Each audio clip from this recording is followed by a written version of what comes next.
I never expected the sound of heels on polished office flooring to make my pulse jump, but that's exactly what happened the morning she returned. I recognized the rhythm instantly, sharp, controlled, confident, a cadence that used to drive me crazy for all the wrong reasons and some of the right ones. I looked up from my laptop, and there she was, Lena Hart, my former rival, my former mentor, my former everything I tried too hard to forget. She stood in the doorway of the open plan marketing floor like she owned the place, tall, impeccable charcoal suit, dark hair pulled back into a sleek twist, eyes the same impossible green I used to mistake for interest when they were really just sharpened focus, or so I told myself. My stomach twisted. Of all the people the company could have brought back for this merger project, it had to be her. Lena zeroed in on my desk, her eyes flicking over me with a controlled, unreadable expression. If she was surprised, she hid it well. For a moment, neither of us moved.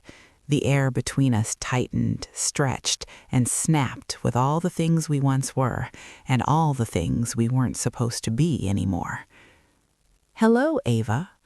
Her voice still had that velvet over steel quality that had once made me lose entire trains of thought. I swallowed.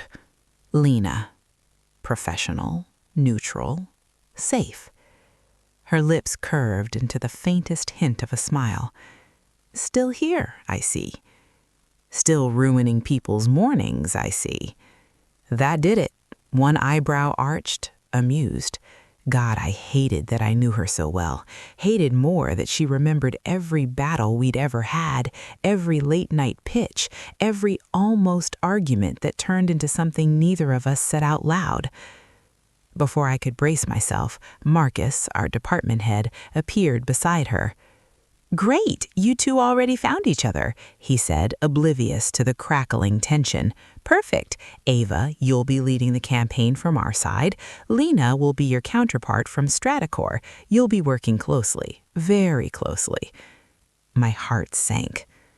Lena's eyes flicked to mine, controlled, careful, dangerous. "We'll manage," she said smoothly. I nodded, even though a quiet panic had started behind my ribs. Of course, professionalism is something I'm capable of. "Debatable," she murmured just loud enough for me to hear. I glared at her. She smirked. Some things never changed. The problem wasn't just our history. It was the company policy. No romantic involvement between employees, partners, or external collaborators during contractual engagements. Immediate termination applies. The rule existed because the last merger blew up when two executives got caught sneaking around. Legal rewrote the handbook like a manifesto afterward. Lena and I both knew that rule. We'd helped write the communication strategy for it, which was bitterly ironic considering what we were before everything fell apart. Rivals, then partners, then something dangerously close to more before Lena was promoted and transferred to London, before she chose ambition over whatever we were, before she left me standing in the rain outside her apartment with a proposal for a joint project we were supposed to lead together, the one she bailed on with a 5-sentence email. The one that changed everything. Conference room 6A was overly air-conditioned, aggressively bright, and already felt too small for both of us. Lena placed her sleek laptop on the table. I did the same. Neither of us sat. "Let's be clear," she began. "We can work together. We've done it before." "Before you left," I said quietly. Her jaw tightened. "And before you refused to take my calls afterward," she countered. I stiffened. "I didn't refuse. I was busy picking up the pieces of the project you dropped on me." Her eyes flashed with something sharp. "That's not what happened, and you know it." "Doesn't matter," I said, sinking into my chair and opening my notebook. "We don't need to rehash the past. We just need to survive this merger." She sat too, crossing her legs with maddening composure. Survival was never our problem, Ava. A strange shiver ran through me. She noticed. Of course she noticed. She always noticed. Let's begin, I said, forcing my voice steady. Agenda item 1, the combined brand message. Unity. Strength, I countered. Her lips quirked. Still arguing with me on everything? Someone has to keep you humble. I assure you that has never worked. God help me, it felt like no time had passed at all. We reached for the same document. Years of competitive instinct, muscle memory, and denial collapsing into a single motion. Our fingers brushed. It was nothing. It was everything. My breath hitched. Her eyes flicked to mine, darkened instantly, and for one terrifying electric moment, I forgot the rule. I forgot the company. I forgot the years between us. All I remembered was the way her hands once felt on my waist at 2 a.m. when we were the last 2 people in the office rewriting an entire pitch deck. The way she once said my name like it was a secret she didn't want to give back. The way she once looked at me right before I pulled my hand away. Hard. Lena exhaled slowly, controlled, like she was reining something in. The air shifted, charged. I pretended to focus on the papers. Professionalism. God, I needed professionalism. The meeting ended with half an agenda completed and twice the tension. We walked to the elevators side by side, an awkward echo of how we used to walk, shoulders brushing, always racing to press the button first, always daring the other to lose composure first. Inside the elevator, it was quiet, too quiet. Lena stood at my right, close enough that I could feel the heat of her body through her suit jacket. She smelled the same, bergamot and something warm I used to bury my face in after too many hours working late. Without looking at me, she said, "You're still angry." "I'm not angry." "Lena." "Fine," I snapped. "I'm furious." She nodded once. "Good. It means you cared." Her voice was soft, almost regretful. I hated how much that tone affected me. "I cared about the work," I lied. She turned her head then, slowly, until her eyes met mine. There was no hiding from that gaze, not then, not now. "You cared about me." Not a question, a memory. My throat tightened. "It doesn't matter anymore." "It does." Her voice dropped. "Because we can't afford old complications resurfacing during this project. Then stay out of my way." "I intend to." A beat. "But that doesn't mean I've forgotten how to read you." I stepped back, pulse racing. "Lena." The elevator dinged. Her expression shuddered instantly, professional mask snapping back into place. "See you at the 3 p.m. alignment meeting," she said, stepping out. I watched her walk away, her posture perfect, her stride confident, her distance absolute. And all I could think was, God, the chemistry never died, and that's exactly the problem. By the time our 3 p.m. alignment meeting began, I convinced myself I was fine. Fine meaning breathing evenly, pretending nothing was wrong, and ignoring the fact that Lena's return had already unraveled every carefully tied knot in my emotional life. The conference room filled with chatter, designers, analysts, our CFO, 2 people from legal, and Marcus, and Lena. She entered exactly 7 seconds late, enough to make an entrance, not enough to be reprimanded. She always did know how to control a room. She chose the seat directly across from me, placing her laptop down with deliberate grace, her eyes holding mine for a fraction too long. I looked away first. Of course I did. She smirked slightly, as if saying, "Still predictable."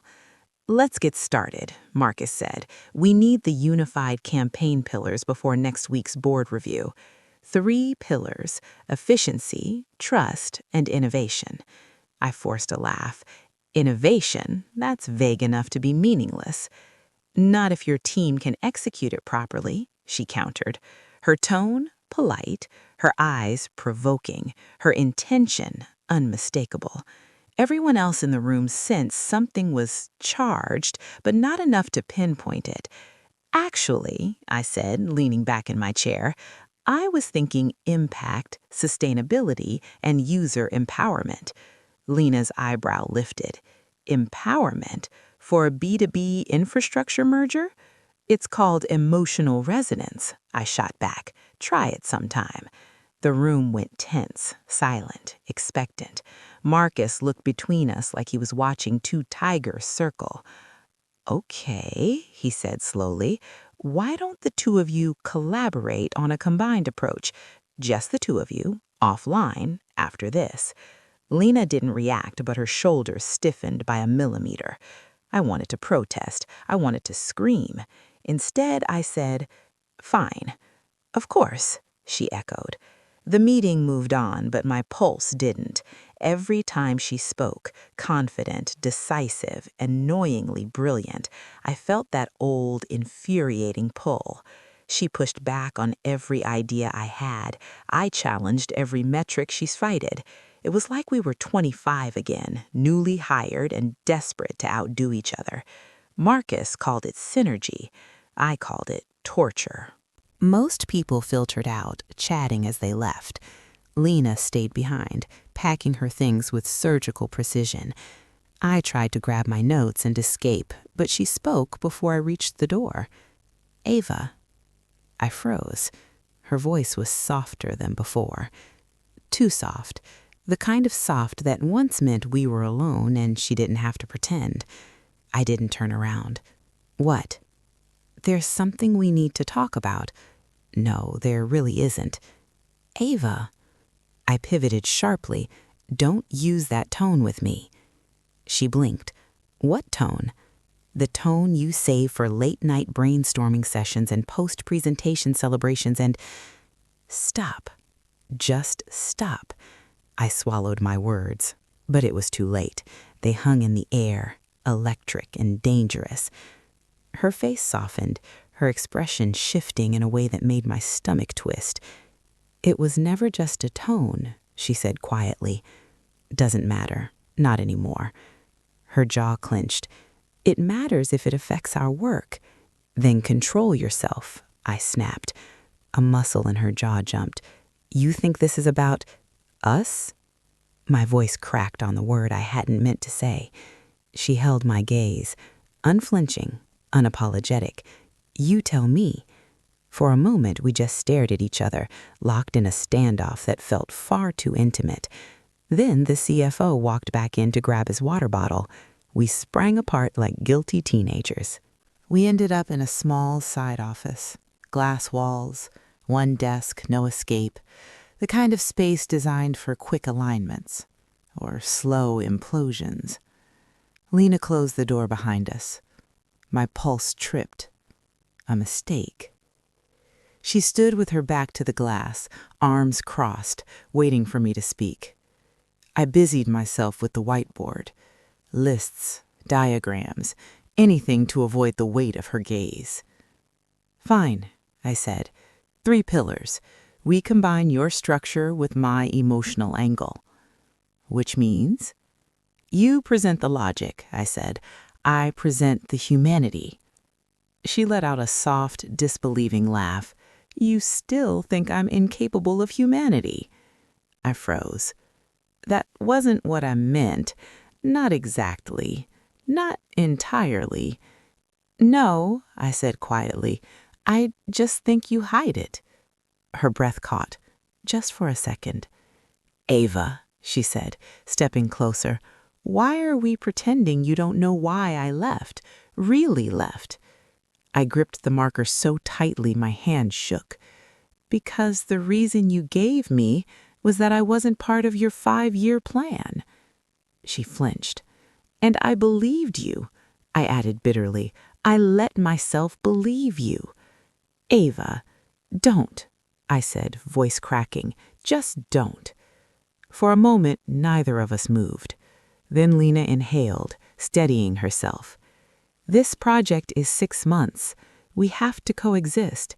Can we start over? The words were careful, measured, and laced with something she was trying desperately to hide. Yes, I said finally, but only professionally. A muscle in her throat moved as she swallowed. I understand. But she didn't look like she understood. She looked like I'd slapped her. 2 weeks into the merger collaboration, everything exploded. Not literally, emotionally. Our teams were preparing for the quarterly results showcase, a huge event with stakeholders, investors, and press, the kind of event where careers were made or destroyed. The night before, everyone stayed late rehearsing. The office was buzzing with stress, screens glowing, people practicing lines, coffee cups multiplying on every surface. I was reviewing the slide deck when Lena appeared at my desk, unlocking one of her rare looks, focused, intense, almost vulnerable. "Walk with me," she said. "I'm working. You'll work better after." I wanted to argue, but my legs betrayed me. We walked through the empty hallway toward the far wing, the quiet one overlooking the city. The windows reflected the skyline, lights shimmering across the water. Lena stopped in front of the glass, her hands slipping into her pockets. "You're nervous about tomorrow," she said. "No, I'm prepared." "You're nervous," she repeated, softer. "I can see it." I exhaled shakily. "It's a big deal. Everything's a big deal to you, and everything's a stepping stone to you," I said. Her lips twitched. "Fair." Silence, but not uncomfortable, and that was dangerous. "When we used to present together," she said, voice low, "you always had this spark. You'd get this fierce look right before stepping on stage." "Adrenaline." "Passion," she corrected. "You care about the work, about the team, about people. And you don't?" She faced me fully then. No defenses, no mask. "I cared about you too much," she said quietly. My breath vanished. Her gaze dropped to my mouth, not by accident, not for the first time. "Lena," I whispered, "we can't." She knew. Neither of us moved. Neither of us breathed. And that was the moment Marcus burst into the hallway. "There you two are." He froze, eyes narrowing, suspicion spreading like wildfire. "Were you talking?" I stepped back instantly. "Just reviewing prep," I said. He said slowly. "Well, legal wants a reminder sent to all teams tomorrow. 0 personal involvement between partnering employees. The rule, thrown right in our faces." "Of course," Lena said coolly. "We're professionals." "Good, because the last thing we need is another scandal." He walked off, muttering. Lena and I stood in the echo of his footsteps, burning with something neither of us was allowed to touch. "We should get back," I whispered. Her jaw flexed. "Yes, before things get harder." I didn't ask what she meant. I already knew, because things were already hard and getting harder, and breaking started to feel inevitable. The morning of the quarterly showcase felt like standing at the edge of a cliff. Too bright, too loud, too many eyes watching. The lobby buzzed with executives from both companies, investors, and the kind of people who smelled opportunity from rooms away. Everyone wore tailored clothing, tight smiles, and caffeinated nerves. I stood backstage with my cue cards, rehearsing lines in my head. My hands trembled just slightly, something no one ever noticed, except Lena. She approached quietly, holding 2 coffees like a peace offering. Oat milk, no sugar. My heart stuttered. "You remembered." Her eyes flicked to mine. "I remember everything." God, not today, not when I needed my brain functional. I looked away, focused on the stage lighting instead. "We don't have to do this." "What, talk?" "No," I swallowed. "Pretend." She stepped closer, voice low. I'm not pretending. The air tightened between us, pulled taut by years of rivalry and everything under it that we never dared to name.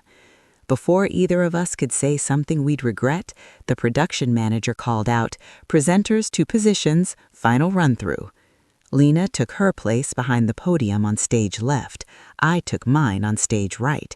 Equal distance, equal light, equal roles. Of course, it had always been like that. But when the rehearsal began, the tension between us was so sharp it felt like the whole audience could see it, even though the room was empty. We were flawless on script, but the cracks formed and everything unsaid. Lena clicked to the next slide. Her voice didn't waver. Mine almost did. Halfway through, she glanced at me. Not a normal glance, a knowing glance, a remembering glance, a don't fall apart now glance, which ironically almost made me fall apart. By the time rehearsal ended, I was shaking, not from fear, from proximity, from the memory of who we almost were, from the rule we couldn't break again. After rehearsal, I went to the green room to breathe and found half our team in a panic. "The investor packet is wrong," Melissa said, pacing. "The numbers in section 3 don't match the slides." "What?"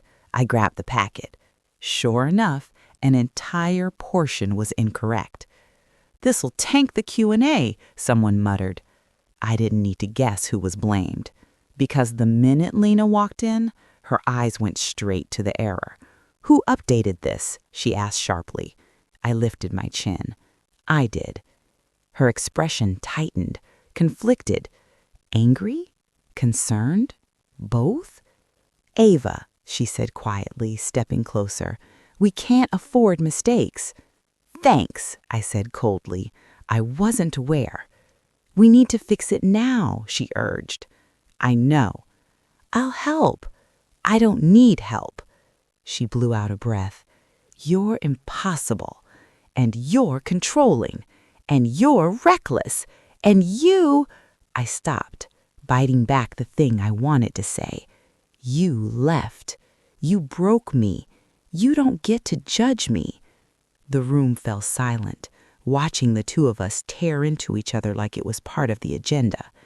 Lena rubbed her temples. "We don't have time for this. Then stop provoking me.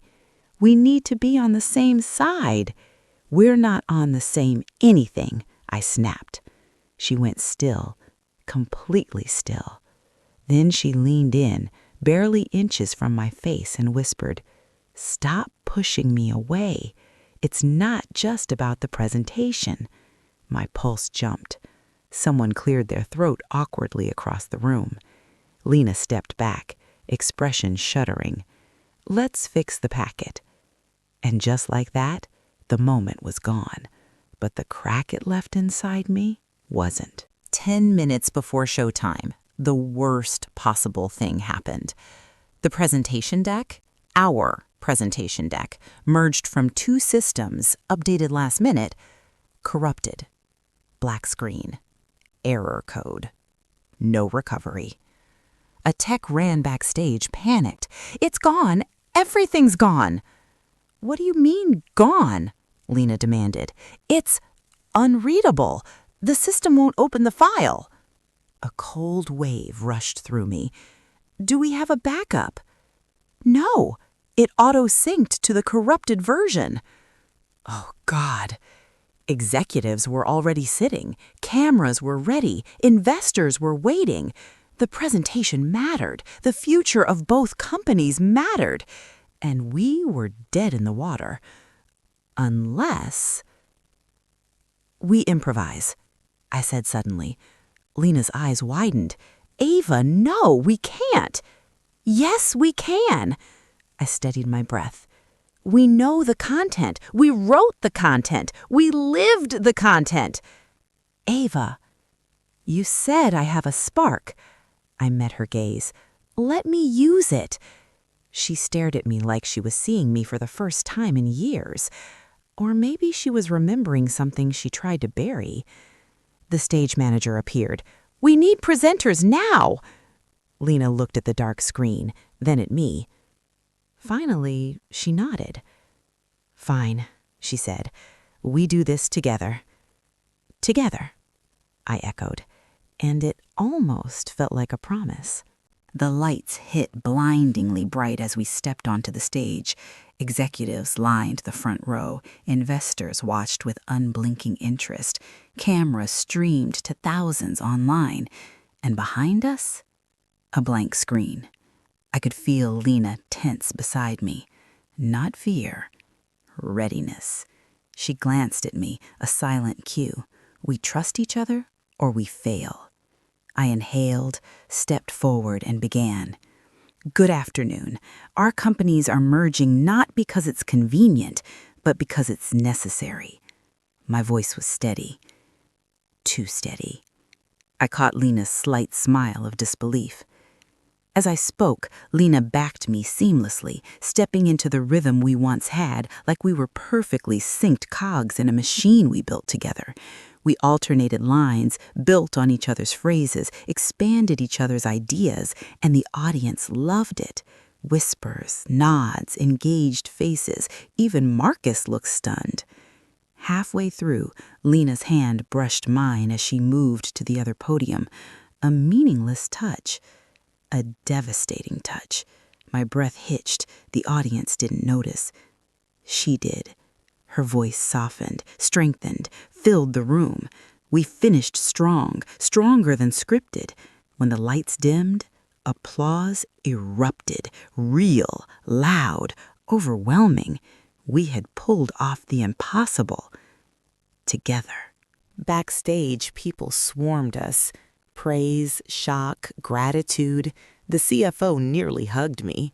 Marcus said something about genius, but I only noticed the moment the room emptied, leaving just Lena and me. She stepped closer. That was, she searched for the word, incredible. You carried half of it, I said, breath still shaky. And you carried the other half. A beat, a breath.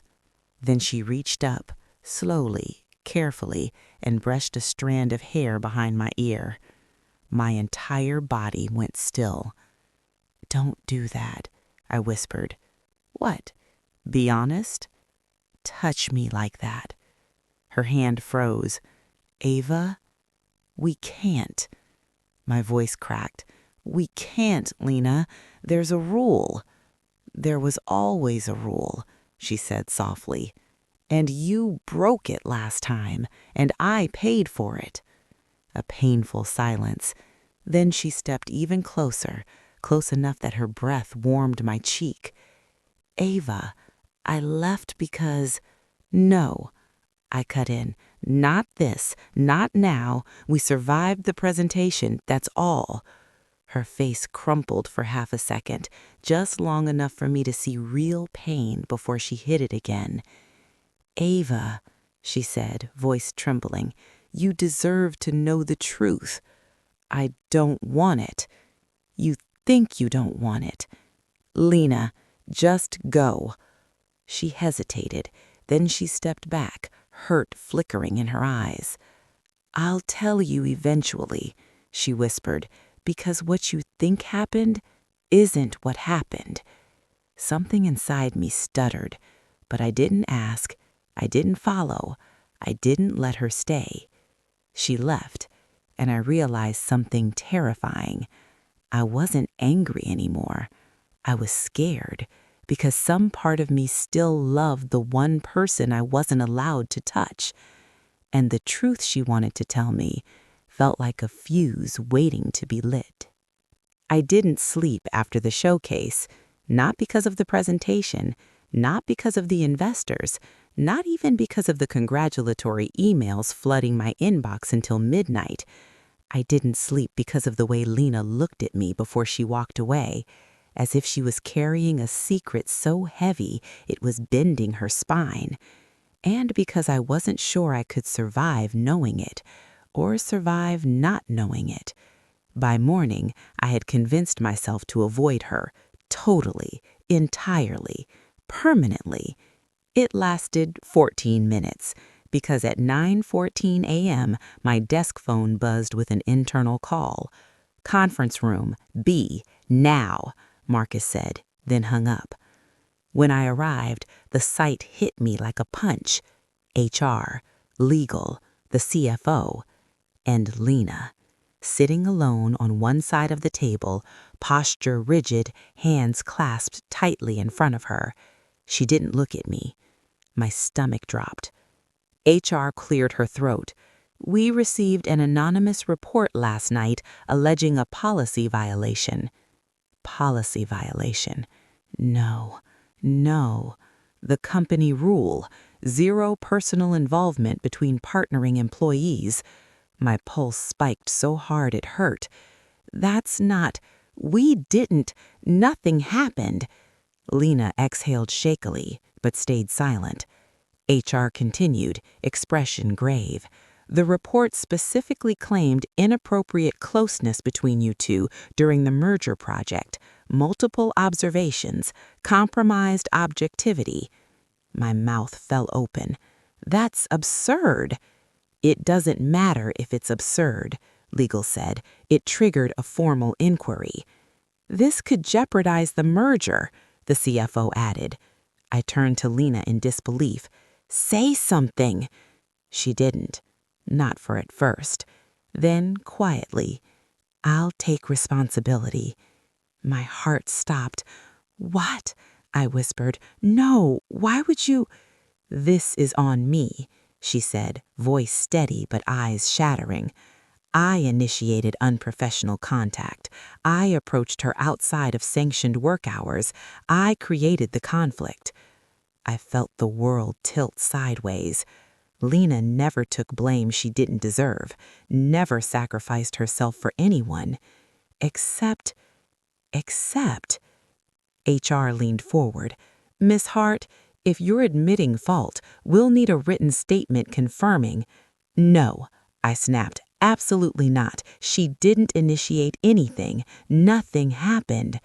"She's protecting me," Lena said softly.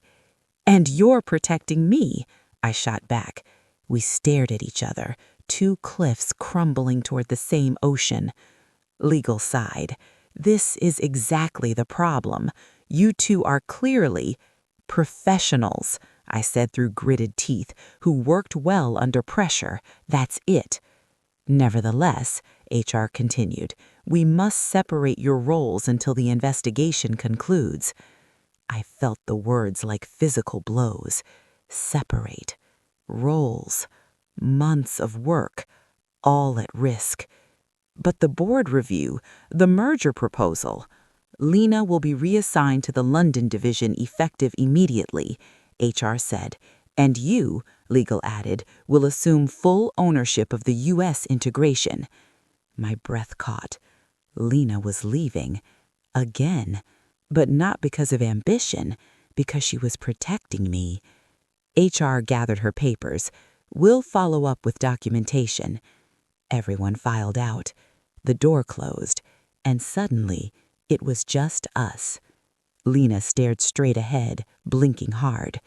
"You didn't have to do that," I whispered. "Yes," she said. "I did." "Why?" She turned to me then, and the pain in her eyes made my chest ache. "Because it's my fault you're in this position."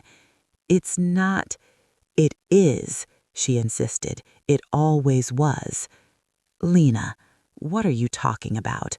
She wiped a hand over her face, exhaling shakily. "I should have told you years ago. I should have told you the truth about London." I went still. "The truth," she repeated, voice cracking, "isn't that I didn't want you in my 5-year plan. It's that my promotion required a non-fraternization clause. I had to sign it to take the position." "A non-fraternization clause?" I breathed faintly. "With a list of names?" she whispered. "People I couldn't have personal relationships with if I accepted the role." My stomach dropped. "Names? Why names?" She swallowed hard. Because those were the employees I'd been flagged as close by the internal review team. Close, I repeated faintly. She nodded once. And I was on that list? I whispered. Ava, she said, voice breaking, you were the only name on the list. The room tilted around me. My throat tightened painfully. I couldn't speak. I didn't end things because I stopped wanting you, she said. I ended things because my boss said if I maintained a personal relationship with you, I'd lose the promotion, the one I'd worked my entire life for. Tears blurred my vision. And you didn't tell me? She whispered. I tried, but if I told anyone about the review, I'd have been fired on the spot. They made me choose, and I chose wrong. I pressed a hand to my mouth. It felt like the air had been sucked from the room. God, Lena, you broke my heart because some boardroom committee decided I was, what, a liability? No, she said fiercely, because they saw what I saw, how easily I could fall for you, how badly I already had. Silence. Thick, suffocating, absolute. Lena, I swallowed. Why are you telling me this now? She took a shuddering breath. Because I'm leaving again, but this time I'm not letting you think it's because I don't care. My voice cracked. Then why? Her eyes flooded. She looked at me like she was memorizing me. Because I do care, more than I ever should have, more than any rule will ever allow. Something inside me broke completely. 2 hours later, when the building had quieted and HR had officially filed her reassignment paperwork, I found Lena alone in the glass-walled office overlooking the city. She stood with her back to me, hands gripping the railing, shoulders trembling. "Lena," I said softly. She turned. "I can't stay," she said, voice raw. "If I do, they'll investigate you harder. They'll drag you into this. They'll ruin your record. I won't let them." "You're sacrificing your job for me?" I whispered. She shook her head. "Not sacrificing, choosing." I stepped closer. "You promised you wouldn't walk away this time." "And I won't," she whispered. "Not forever." "Then what is this?" "A pause," she said, echoing my own words from days ago. "Not an ending." I looked at her, really looked, and realized something. She wasn't lying. She wasn't running. She was protecting me the only way she knew how, the only way she always had. But the twist wasn't her leaving. The twist was this. As she picked up her coat, her phone buzzed, an email notification flashing on the screen. From Internal Audit Division. Subject, Non-Fraternization Review Findings, Ava Moreno. My name. My name. I stared. Lena froze. "I don't," whispered. "What does that—" Lena exhaled shakily. "Ava? They flagged you." "What? Why?" She stepped closer, lifting the phone with trembling fingers. "Because someone reported that you were involved with me." I went cold. "That's why they launched the investigation. Not because of me, because of you." I shook my head. I wasn't. "Ava," she swallowed. "Someone knew about us. Someone saw something, and they tried to frame you as the risk, not me." The world spun. "So when I confessed," she whispered, "I wasn't protecting myself. I was protecting you." I felt my heart collapse and reassemble all at once. "Lena." She stepped close enough that our foreheads almost touched. "Don't give up on us," she whispered. "Then don't go." "I have to," she said, tears finally spilling. But I swear to you, this time I'm coming back. And when you do, her voice broke completely. When I do, she took my hand gently, reverently. When I do, there won't be any rules left that can keep me from you.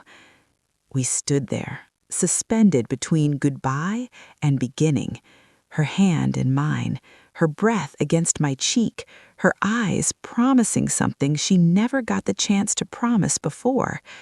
And then she left, quietly, completely, but not forever. I watched her walk out of the office, out of the project, out of the life we ruined and rebuilt and ruined again.